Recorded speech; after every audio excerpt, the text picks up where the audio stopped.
కోట్లాది మంది భక్తుల ఇలవేల్ పైన దేవదేవుడు వెంకటేశ్వర స్వామి ప్రసాదం పైన ప్రపంచవ్యాప్తంగా చర్చ జరుగుతుండడం అత్యంత బాధాకరం.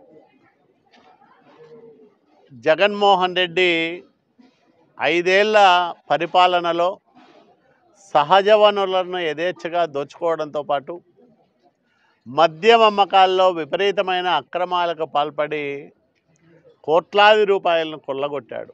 చివరికి హిందూ మత విశ్వాసాలను దెబ్బతీసే విధంగా అత్యంత పవిత్రమైన వెంకటేశ్వర స్వామి ప్రసాదంలో కూడా కల్తీ చేసి ప్రసాదాన్ని అపవిత్రంగా మార్చి భక్తుల మనోభావాలను దారుణంగా దెబ్బతీసిన అత్యంత దుర్మార్గుడు జగన్మోహన్ రెడ్డి.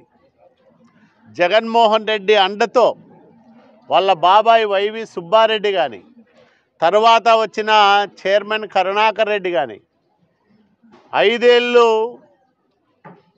ఒక దళారీలాగా వ్యవహరించిన ధర్మారెడ్డి కానీ, వీళ్ళందరూ తిరుమల దేవదేవుడి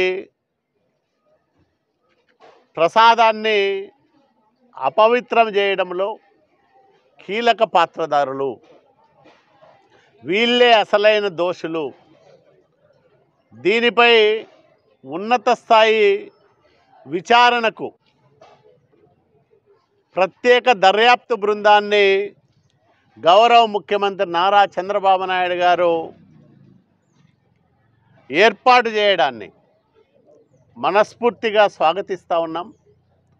ఈ దర్యాప్తు బృందం లోతుల్లోకి వెళ్ళి ఆ దేవదేవుడి ప్రసాద అపవిత్రతకు కారకులైన వారిని కఠినంగా దండించే విధంగా దర్యాప్తు చేయాలని నేను కోరుతా ఉన్నా.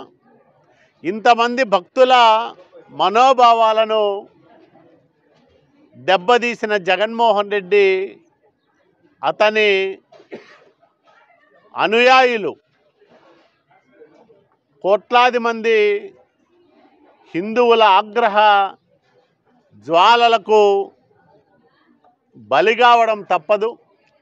రాజకీయంగా ఇప్పటికే కోలుకోలేని విధంగా దెబ్బతిన్న జగన్మోహన్ రెడ్డి కానీ, అతని పార్టీ వైఎస్ఆర్సీపీ కానీ భవిష్యత్తులో ఈ రాష్ట్రంలో రాజకీయాలు చేయడానికి అర్హత లేనే లేదని ఈ సందర్భంగా నేను ప్రకటిస్తా ఉన్నా.